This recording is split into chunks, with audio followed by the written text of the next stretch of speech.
गोविंद नमो नमः।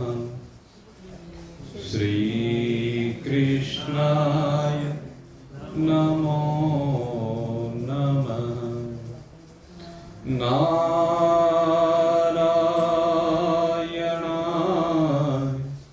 नमोस्तुते।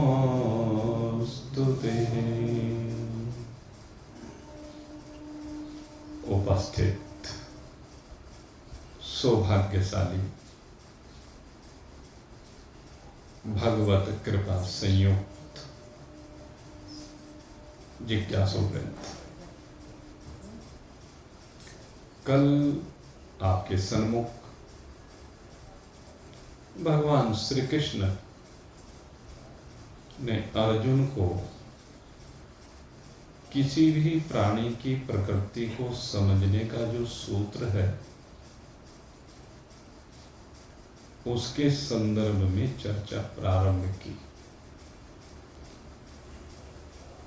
किसी व्यक्ति के आहार को देखकर ये निर्णय कर लिया जाता है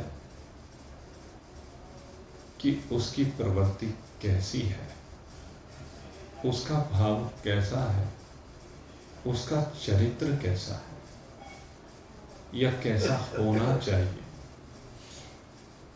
एक बहुत सुंदर घटना रामायण में आती है। रामायण में जिस समय भगवान श्री राम वन को चले गए और फिर बाद में भरत जी का आगमन हुआ, तो भरत जी बहुत दुखी है। जब भरत जी दुखी हैं तो राम जी को लौटाने के लिए समस्त अयोध्या के जो नागरिक हैं कह लीजिए, राज कर्मचारी हैं वो कह लीजिए, राजभवन के निवासी हैं वो कह लीजिए, रनिवास में रहने वाली रानियां भी, सबको साथ में लेकर के भरत जी भगवान श्री राम के पास जा रहे हैं। और जब भगवान श्री राम के पास जा रहे हैं तो रास्ते में निषाद राज्य गोह उनसे मिलन हुआ। और जब उनसे मिलन हुआ तो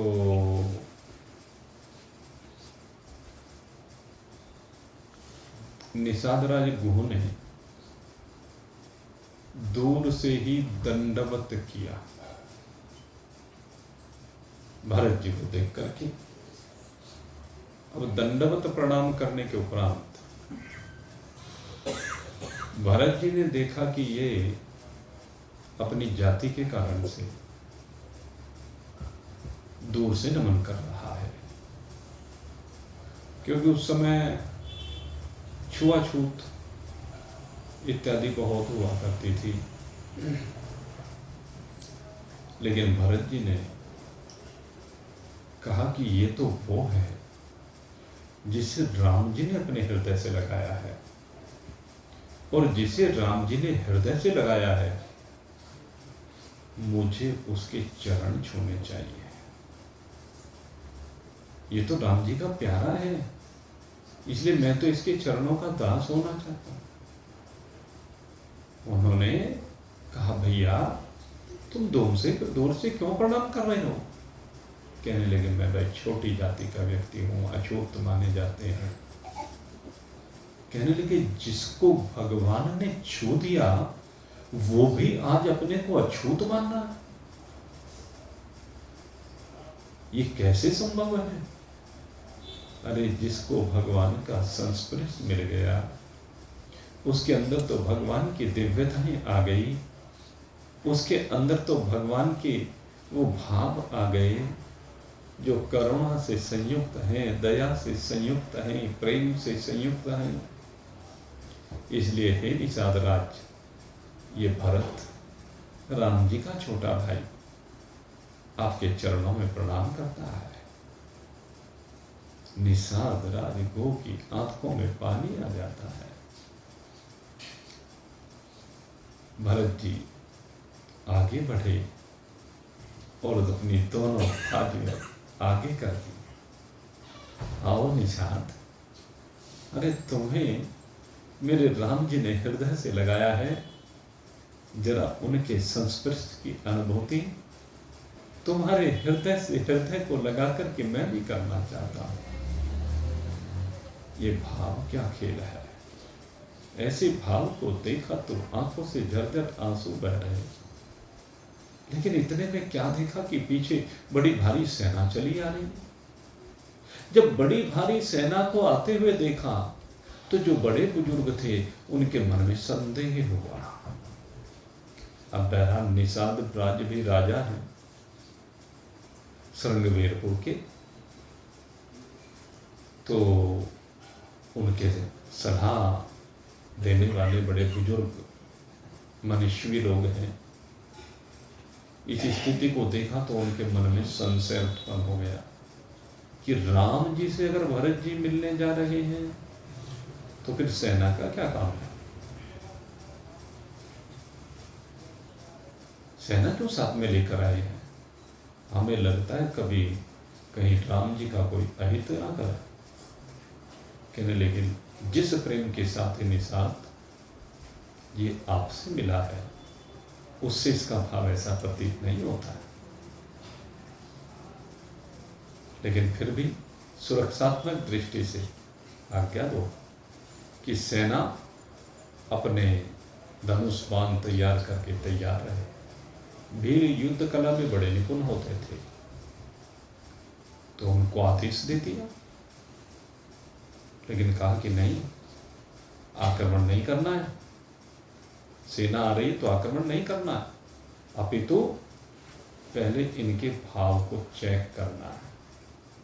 ये देखना है कि इसका भाव क्या है। निषाद राज कहने लगा कि कैसे चेक करें, कि सीधी सी बात है, इनके लिए भोजन तैयार कराया जाए। भोजन से पता चल जाएगा कि इनका भाव क्या है। जो बात भगवान श्री कृष्ण ने कही है यहाँ गीता जी में, वही बात वो बड़े बुजुर्ग कह रहे हैं। आहारस्त अपीत्र आहारस्य अपि आहारस्तहपि सर्वस्यः त्रिविधा भवति प्रियः। 3 प्रकार का आहार संसार के लोगों को पसंद है, या कह लीजिए प्राणी 3 प्रकार का भोजन करते हैं। तो जो प्राणी 3 प्रकार का भोजन करते हैं उनमें से ये भी किसी न किसी प्रकार का भोजन तो करते ही होंगे। तो एक काम किया जाए, इनके लिए एक जगह पर भोजन कंदमूल फल का परोसा जाए। एक पत्तल हुआ करती थी कह लीजिए, तो एक पत्तल पर फल आदि रखे गए। दूसरे पत्तल पर कहने लगे राजा लोग हैं, राजसी भोजन। राजसी भोजन कैसा होता है? जो घरों में स्वाद के लिए बनाया जाता है, अनेक प्रकार के व्यंजन, मिष्ठान पकवान जिसमें होते हैं, वह राजसी भोजन होता है। तो एक प्लेट इसकी तैयार कराई जाए, एक पत्तल माने प्लेट ही है। और तीसरी बात कि एक प्लेट तैयार की जाए जिसमें मछली आती, मांसाहारी भोजन जिसमें रखा जाए। कहने लगे इससे क्या होगा कि भेजो तो सही, पता चल जाएगा। भोजन को भेजा गया। बड़े बुजुर्ग सामने साक्षी के रूप में खड़े हुए हैं। भरत जी ने देखा और देख करके जो कंदमूल फल का भोजन था उसको स्वीकार किया। जितने भी मनस्वी बड़े बुजुर्ग थे उन सब ने देखा और कहा, हे महाराज, आपको संशय नहीं करना चाहिए, क्योंकि भरत जी ने सात्विक भोजन को चुना है, उस भोजन को चुना है जो राम जी को प्रिय है।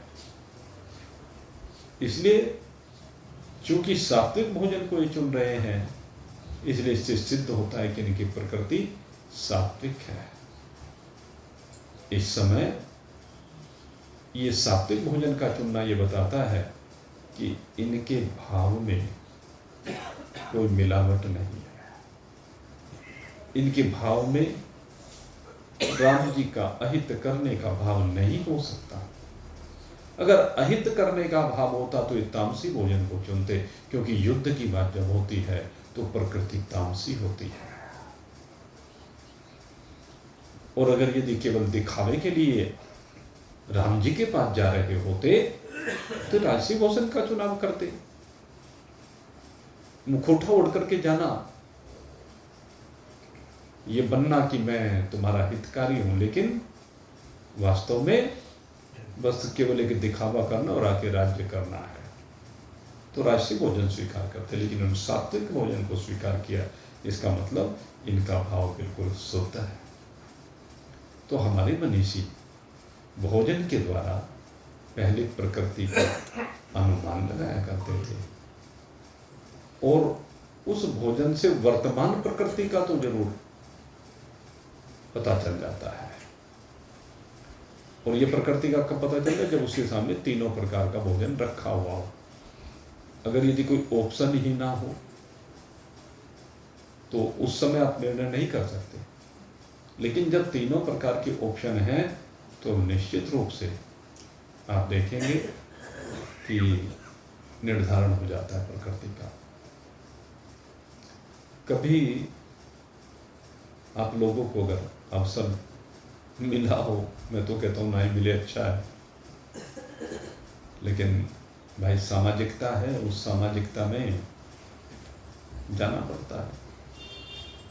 किसी मुस्लिम के यहाँ अगर शादी हो, उसमें जाना पड़ जाए तो आप देखेंगे कि वहाँ दो प्रकार का इंतजाम होता है, यद्यपि उसमें दूरी बनाई जाती है।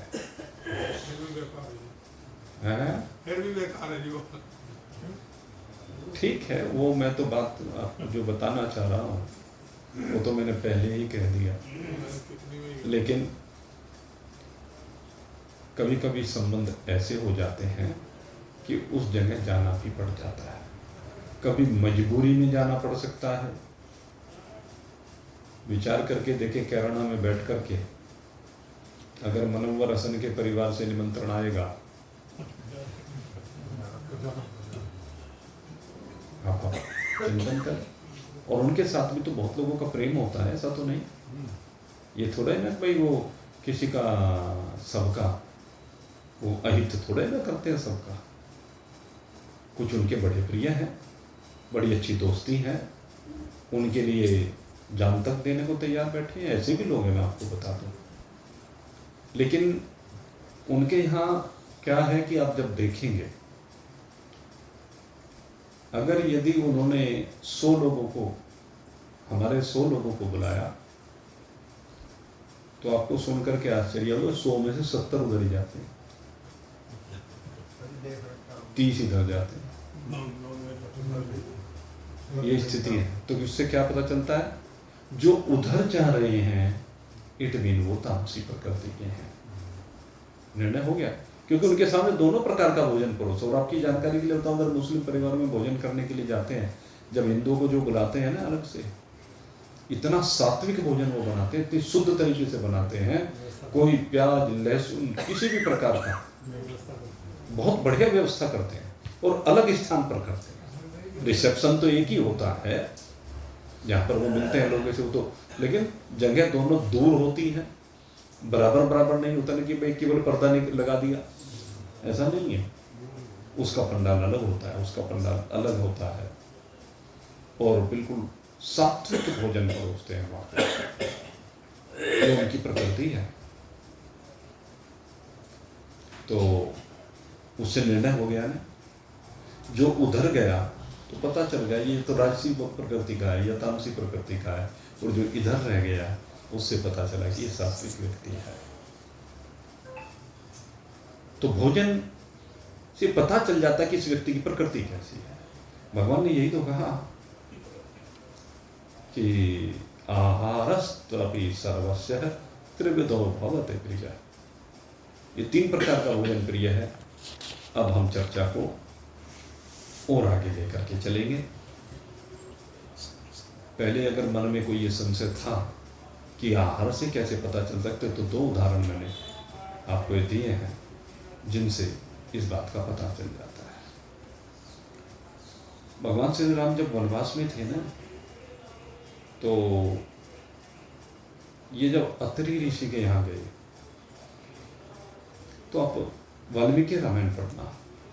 हो सकता है अत्रि ऋषि मैं कह रहा हूँ, अत्रि ना होकर के कोई दूसरे ऋषि हो, मेरे ध्यान अत्रि ऋषि आ रहे हैं, सती अनसुईया, माता अनसुईया जो वहाँ पर, तो वहाँ पर जब गए तो वहाँ पर अत्रि ऋषि एक बात कहते हैं कि हे राम, आपके कुल का बड़ा दिव्य इतिहास है, और आपके कुल में कोई आज तक ऐसा नहीं हुआ जो मांसाहारी हुआ। यद्यपि एक जगह पर किसी ने मुझे कहा और मैंने वो ढूंढने का प्रयास किया, मुझे कहीं ऐसा नजर नहीं आया कि भगवान श्री राम मृगया के लिए जाते थे। ये तो ठीक है कि पहले राजा लोग मृगया के लिए जाते थे, लेकिन उसके पीछे क्या होता था, उनकी जो प्रकृति हुआ करती थी वो ये होती थी, वो हिंसक जो पशु हुआ करते थे, वो हिंसक पशु, जैसे आप देखते हैं बहराइच इस समय हमारे इस तरह के कार्यों में टॉप में चल रहा है। वहाँ भेड़ियों का बड़ा आतंक है, और उन भेड़ियों ने कई बच्चों को उठा उठा कर ले गए, आपने सुना होगा। अच्छा, ऐसी स्थिति में क्या करेगा राजा? राजा से मतलब योगी। उत्तर प्रदेश में योगी सरकार है, तो योगी को क्या करना चाहिए? ऐसी परिस्थिति में उन भेड़ियों को पकड़ करके या तो जंगल भेजे या मारे, तो में से एक काम करना पड़ेगा। तो वही काम वो करते थे पहले राजा, परंपरा तो वही चली आ रही है। उस समय तो वन बहुत ज्यादा हुआ करते थे, बड़े हिंसक पशु रहा करते थे। तो मृगया के लिए जब जाते थे तो राजा ही के साथ बड़ी विशाल सेना चलती थी, ऐसे नहीं कि अकेले जाते थे। उन्हें पता चल जाता कि इस जंगल में कोई हिंसक बाघ आदि है, तो उसके लिए वो जाते, ढूंढते, और ढूंढ करके वो शब्द वेदी बाण जो दशरथ जी ने चलाया, वो इसीलिए तो चलाया, तो शब्द वेदी बाण चला दिया करते थे, उसी से उसका शिकार हो जाया करता था। और ये नहीं कि शेर का शिकार करके लाए और शिकार करने के बाद उसका मांस खाना था उनको, ना ना ना, ये अत्रि ऋषि इस बात के गवाह हैं, क्योंकि अत्रि ऋषि जो कह रहे हैं वो कोई सामान्य बात नहीं है। वाल्मीकि जी भी जिस समय सीता जी पुनः वाल्मीकि जी के पास जाती है, और फिर सीता जी की फिर से परीक्षा, ये शपथ ले अपनी पवित्रता की, तब वाल्मीकि जी कहते हैं कि मैं मन क्रम वचन से सीता जी के बारे में कह सकता हूँ। मैंने दिव्य नेत्रों के द्वारा अनुसंधान किया है कि सीता जी परम पवित्र है। तो पहले जो ऋषि महर्षि हुआ करते थे वो त्रिकालज्ञ हुआ करते थे, त्रिकालदर्शी हुआ करते थे। तो जो त्रिकालदर्शी है वही तो इस बात को कह सकता है। और अत्रि ऋषि तो ब्रह्मा जी के पुत्र हैं, उनके सामने ही सारी सृष्टि बनी है। क्योंकि जब सृष्टि का निर्माण हो रहा था तो सबसे पहले ब्रह्मदेव से 10 ये ऋषि ही प्रकट हुए, 10 मानस पुत्र हुए, मरीचि, अत्रि, अंगिरा, पुलस्त्य, पुलह, कृतु, दक्ष, भृगु, नारद और वशिष्ठ जी। ये 10 पुत्र हुए भाई। तो इनमें अत्रि ऋषि बड़े दिव्य ऋषि हैं, इनकी महानता के सामने कोई टिक नहीं पाता, चाहे जितने भी ऋषि हों, क्योंकि इनकी धर्मपत्नी अनसुईया जी अत्यंत पतिव्रता नारी है, और उनके पतिव्रत धर्म के कारण ही भगवान ब्रह्मा जी, भगवान नारायण और भगवान शंकर तीनों के अंश उनके यहाँ प्रकट हुए हैं। चंद्रमा जो शीतलता प्रदान है, ब्रह्मा जी का इस शीतल अंश है।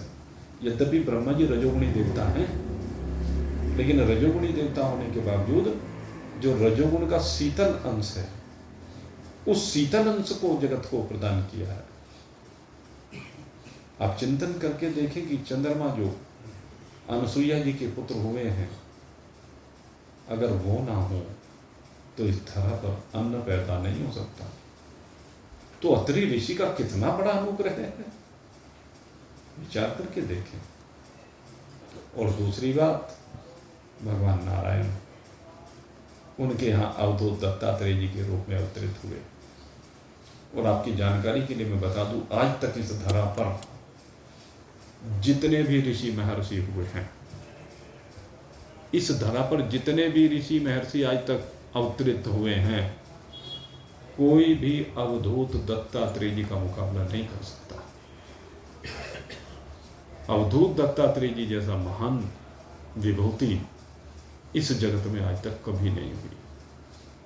और भगवान के जो 24 अवतार हुए हैं, अगर ज्ञान योग के दृष्टिकोण से देखा जाए, ब्रह्म ज्ञान के दृष्टिकोण से देखा जाए, तो अवधूत दत्तात्रेय जी के सामने कोई भी अवतार नहीं टिकता, क्योंकि यह अवतार केवल ज्ञान से संयुक्त है, वैराग्य से संयुक्त है। ऐसा वैराग्य जहाँ से अवधूत वृत्ति का उद्भव हुआ। यह अवधूत वृत्ति जो हम कहते हैं ना, यह अवधूत वृत्ति यहीं से प्रारंभ हुई है, जो बाद में भगवान ऋषभदेव में भी देखने को मिली।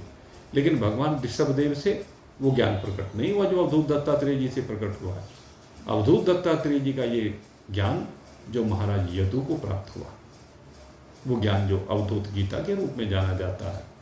अगर अध्यात्म विद्या में हम प्रवेश करते हैं, अध्यात्म विद्या के मनीषियों से हम चिंतन करते हैं, उनके साथ बैठते हैं, तो उनसे जब आप पूछेंगे तो दुनिया का सबसे श्रेष्ठतम ग्रंथ ये अवधूत गीता है। ज्ञान योग में इसके सामने कोई भी ग्रंथ नहीं है।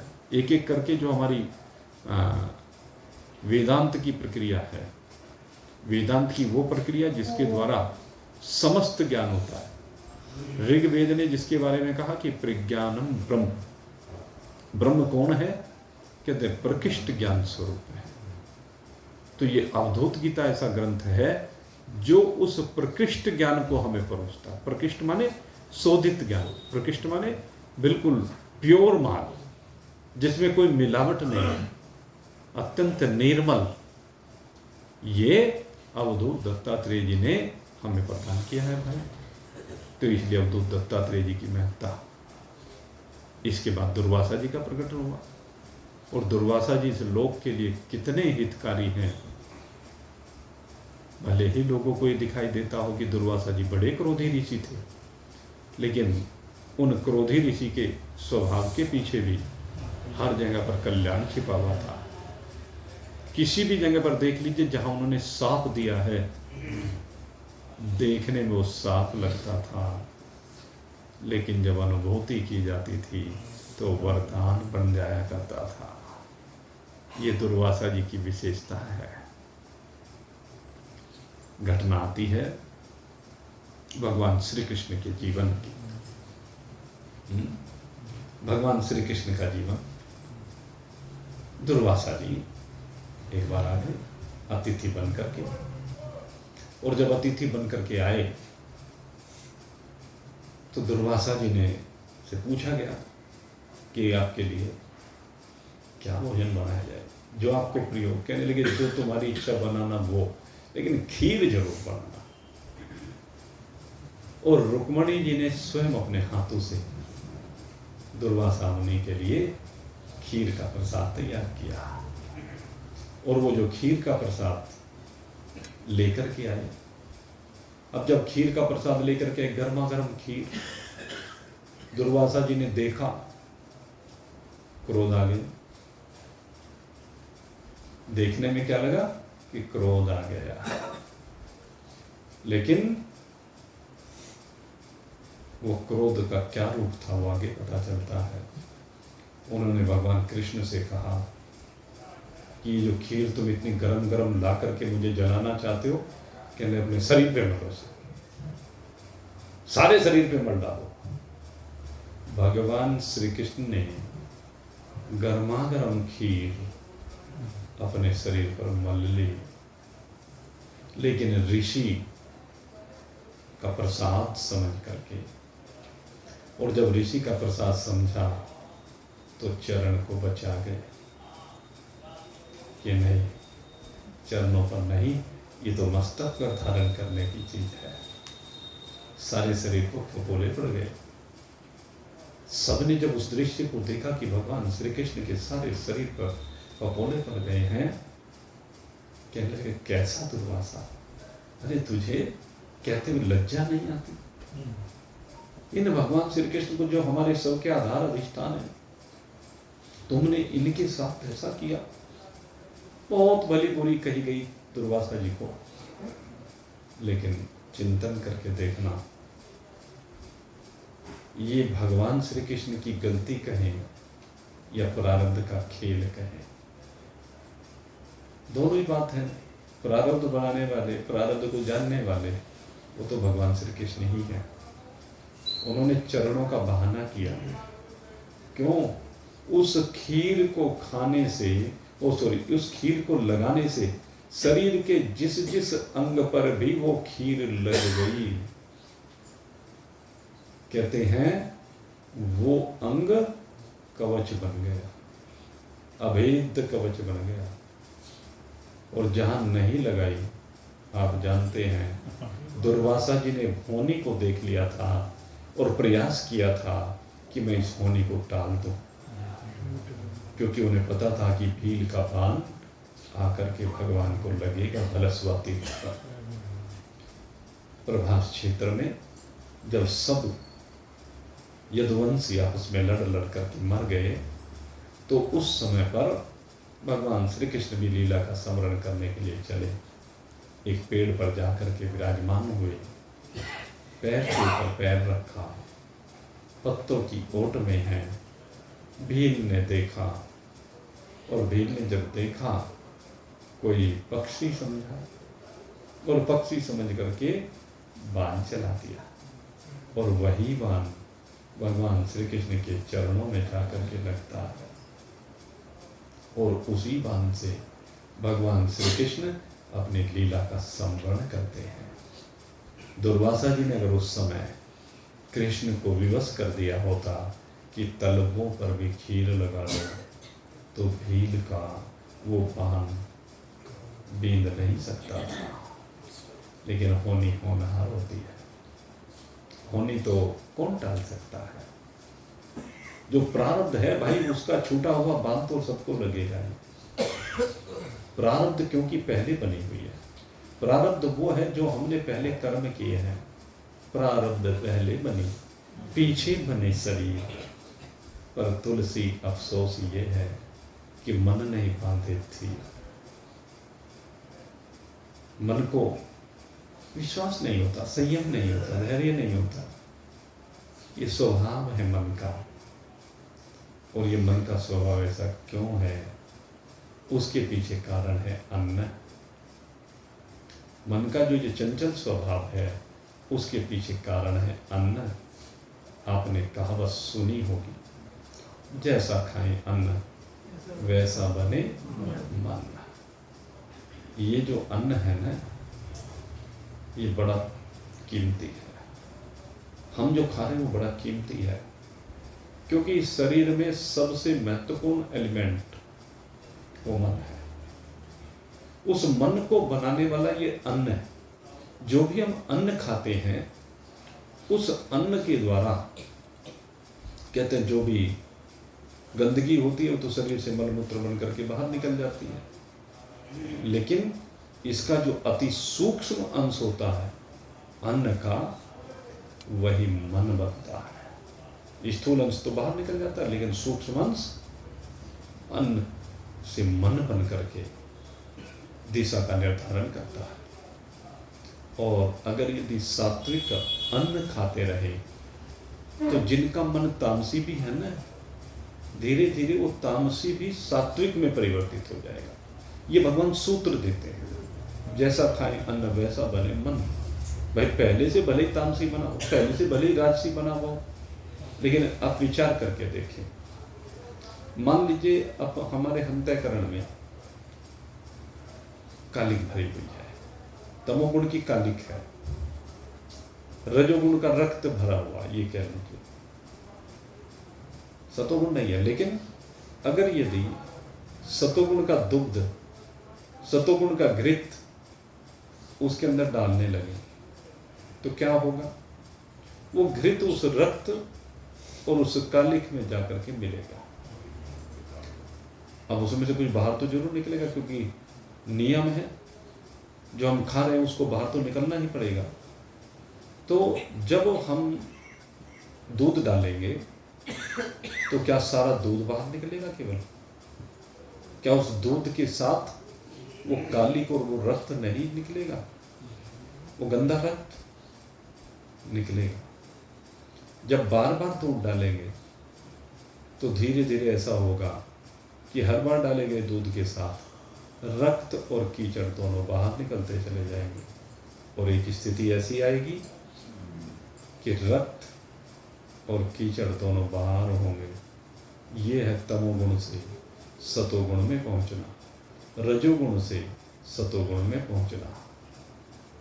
एक नदिया एक नार कहावे, मैं लोही नीर भरो, दो मिल एक बरण भये, सुरसरी नाम परो, प्रभु मेरे अवगुण चित न धरो।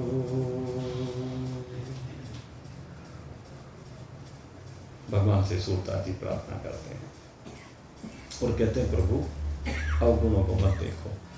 ये तो जब आपका संग हो जाएगा तो अवगुण तो सारे बहते चले जाएंगे।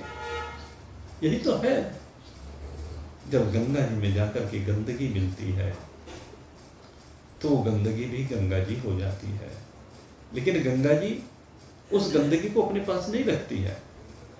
गंगा जी उसको पावन बना करके बाहर फेंक देती है।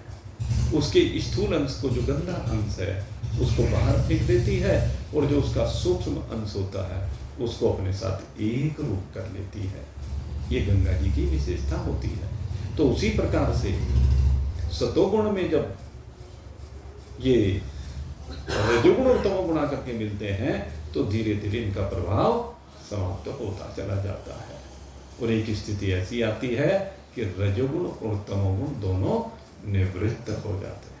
तो इस प्रकार से मेरे मित्रों, अगर यदि हम चिंतन करके देखें तो मैं कथा सुना रहा था आपको सती अनुसुईया की, अत्रि ऋषि की, कि अत्रि ऋषि इस बात को कहते हैं कि आज तक इस सूर्य वंश में किसी ने मांस भक्षण नहीं किया है, किसी भी राजा ने अपनी प्रजा को पीड़ा नहीं दी है, समस्त राजा धर्मात्मा हुए हैं।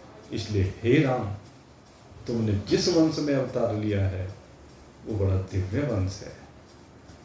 उनको देख करके मैं आपकी पहचान कर रहा हूं, क्योंकि मैंने उन सबको देखा है।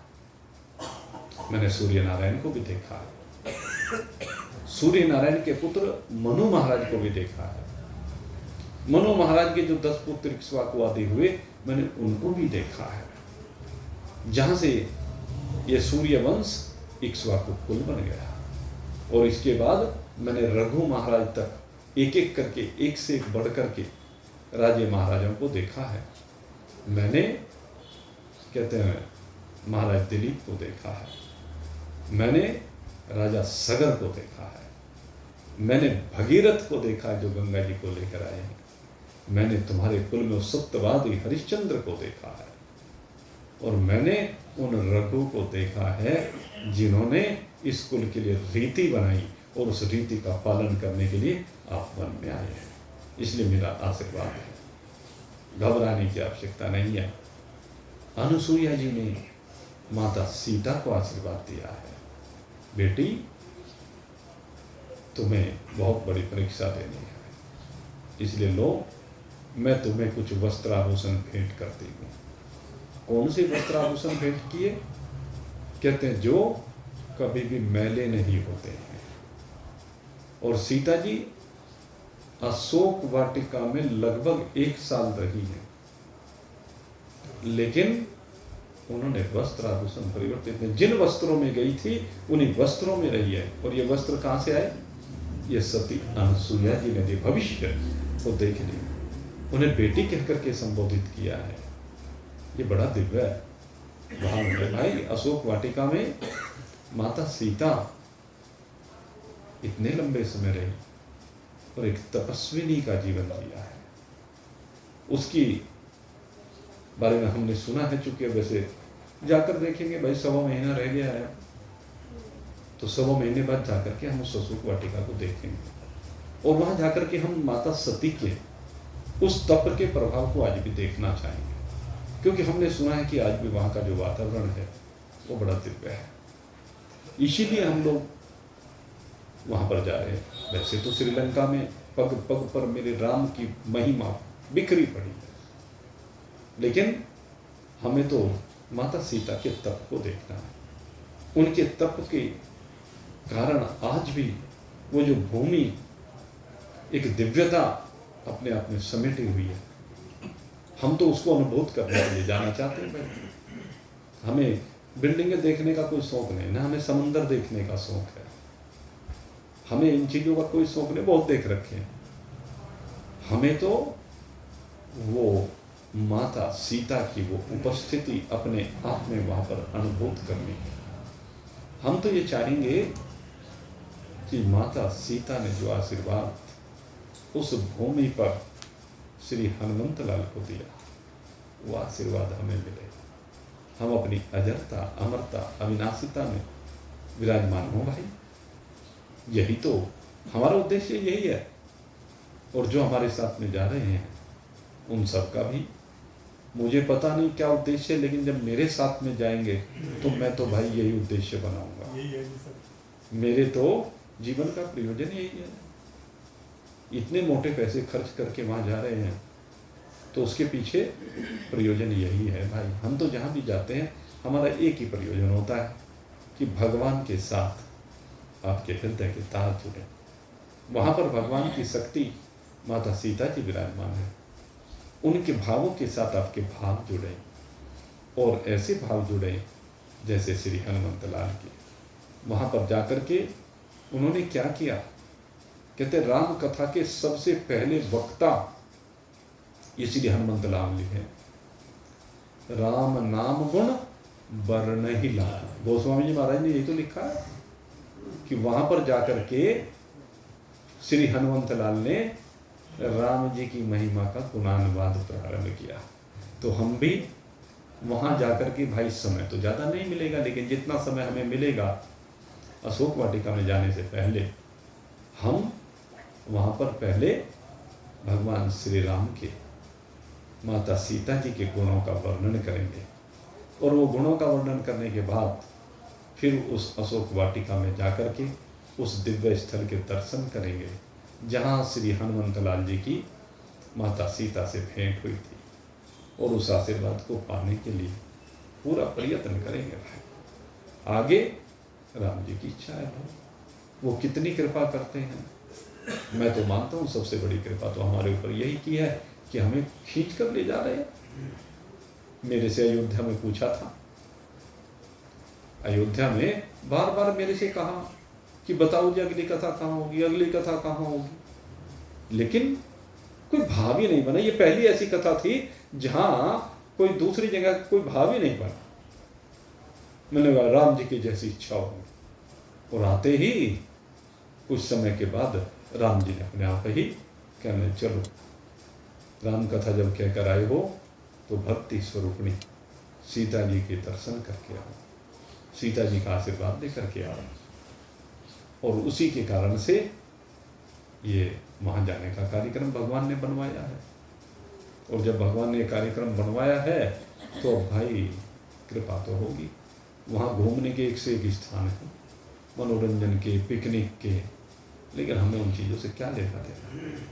हम तो धार्मिक स्थलों पर जा रहे हैं, हम तो उन स्थलों पर जा रहे हैं जहाँ मेरे राम जी ने निवास किया, जहाँ मेरे राम जी ने भगवान शिव की स्थापना की है। 3 ज्योतिर्लिंग ऐसे हैं वहाँ पर जहाँ पर भगवान श्री राम के द्वारा वो स्थापित हुए और उनके दर्शन का सौभाग्य मिलेगा।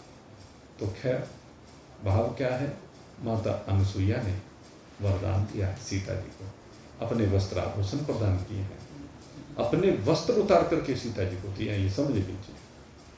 और जब कोई पतिव्रता नारी, एक पतिव्रता नारी दूसरी पतिव्रता नारी को वस्त्र आभूषण अपने दे रही है तो समझ लीजिए उसके साथ उनकी शक्ति भी उनमें समाहित होकर के आ रही है। ये सती अनसुईया की शक्ति है जो सीता जी के अंदर आकर के विराजमान है। क्योंकि हमारे यहाँ कहावत, मैं कह रहा था जैसा खाए अन्न वैसा बने मन, ऐसी इसमें लास्ट में क्या आता है, जैसा करो संग वैसा चढ़े रहो। महान पुरुषों के वस्त्र अगर किसी को मिल जाते हैं ना, उनका शरीर से सानिध्य अगर किसी का हो जाता है ना, तकदीर बदल जाती है। आपको बताए ये कोई सामान्य बात नहीं होती है। महान पुरुषों की प्रसादी जिनको मिलती है, जब वो अपने हाथ से प्रसादी देते हैं ना, तो उस प्रसादी के साथ उनका तेज आता है। जो श्रद्धा से संयुक्त होते हैं भक्त, उनको इस बात की अनुभूति होती है, वो श्रद्धा के साथ उस प्रसाद को ग्रहण करते हैं। नहीं तो लड्डू पेड़े बर्फी रसगुल्ले तो सबके घरों में रखे हैं भाई, लेकिन महान पुरुषों के पास ये नहीं होता, उनके पास तो प्रसाद होता है। सती अनसुईया का ही ये प्रसाद है कि सीता जी, बस जरा सा ही तो फर्क है मात्रा का, सीता जी सती बन गई है। ये सती अनसुईया, सती सतवंती नारियों में माता सीता की गाथा अलग ही आती है, जिसका गायन सबसे ज्यादा किया जाता है। या तो माता पार्वती है या माता सीता है, इन दोनों की महिमा का सबसे अधिक गायन किया जाता है। और इसके पीछे अत्रि ऋषि और महर्षि, उनकी धर्मपत्नी माता अनसुईया है। तो उन्होंने कह दिया, अन्न की महत्ता इसी बात से प्रतिपादित हो जाती है भाई, कि अगर यदि अन्न आपका श्रेष्ठ होगा, अन्न आपका शुद्ध होगा, तो आपके अंदर दिव्यताएं प्रवेश करने लगेगी, आपके अंदर अलौकिकता दिखने लगेगी। और क्या क्या चीज दिखती है, क्या क्या दिव्यता का आप अनुभव करते हैं, आगे भगवान इस बात की चर्चा करने जा रहे हैं। मैंने तो अभी आपके सामने थोड़ी सी भूमिका बनानी प्रारंभ की है भाई, कि हारस्त्वहपि सर्वस्वः त्रिविधो भवति प्रिय। जो भगवान ने कहा ना कि 3 प्रकार का आहार प्रिय होता है, हम तो भाई 3 प्रकार के आहार को भगवान तो कहते हैं, लेकिन हम तो जानते नहीं, ना हम जानना चाहते। हम तो उसी आहार को जानना चाहते हैं जो भरत जी ने ग्रहण किया, हम तो उसी आहार को जानना चाहते हैं जो प्रसाद अत्रि ऋषि ने मेरे राम जी को प्रदान किया है। हम तो उसी प्रसादी को जानना चाहते हैं जो माता सबरी ने अपने हाथ से राम जी को खिलाया है। हम तो उसी प्रसाद के दर्शन करना चाहते हैं जो माता विदुरानी ने अपने प्रिय भगवान कृष्ण को खिलाया है अपने हाथों से। अरे अपने हाथों से खिलाने का महान पुरुषों का आनंद ही अलग होता है, उसकी दिव्यता अलग ही होती है, उसका स्वाद अलग ही होता है, उससे अलौकिकता ही आती है भाई। लौकिक तो सारा संसार चल ही रहा है, उससे क्या फर्क पड़ता है, असली बात तो अलौकिकता की है। आपके अंदर वो अलौकिकता आपके रोम रोम से फूट करके दिखनी चाहिए, आपके रोम रोम से प्रवाहित होने वाली वो ऊर्जा दूसरे के दुख का हरण करने वाली होना चाहिए। यही तो है वो अलौकिक ऊर्जा। और दुख को दूर करना ये स्वभाव भगवान का है और भगवान ने अपनी शक्ति हम सब के अंदर विराजित की है, हम सबको वो शक्ति प्रदान की है। बड़ा दिव्य भाव है, बड़े दिव्य भाव होते हैं भाई भक्तों के, और भक्तों के जब बड़े दिव्य भाव होते हैं तो उनके संपर्क में आने वाले जितने भी भक्ति कहूँगा मैं तो उनको भी, वो सब पावन हो जाते हैं, पतित जो हैं वो पावन हो जाते हैं। इसलिए मैं कहता हूँ जैसा करो संग वैसा चढ़े संग, संग अपना सुधारना चाहिए। 4 चीज़ों के ऊपर यहाँ पर बल दिया है इस कहावत में कि जैसा खाए अन्न वैसा बने मन। दूसरी बात कही जैसा पियो पानी वैसी बने वाणी।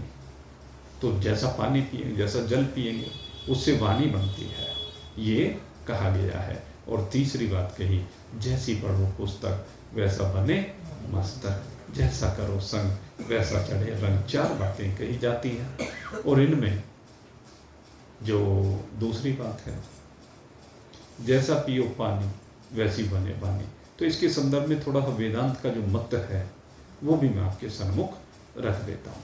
देखिए हम जो भी कुछ ग्रहण करते हैं वो पंचभूतात्मक ग्रहण करते हैं।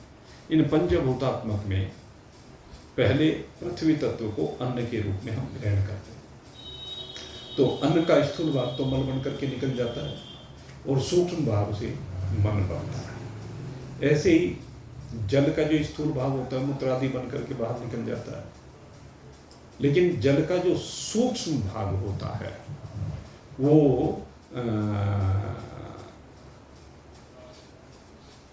क्या बोलता, मेरे दिमाग से निकल गया भाई, प्राण आ गया।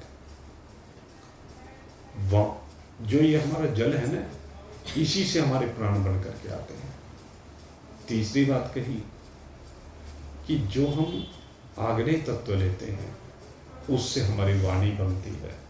तो आप इस कहावत में और इसमें थोड़ा अंतर जो दिखाई दे रहा है वो मत समझना, क्योंकि वहाँ पर 2 ही तत्वों की चर्चा हुई है। पहले तत्व की अन्न की चर्चा हुई है, दूसरे तत्व की जल की चर्चा हुई है। आगे ऊपर के जो तत्व हैं, तो ऊपर के तत्व कौन कौन से हैं? एक तो अग्नि है, एक वायु है, एक आकाश। ये 3 तत्व हो रहे हैं।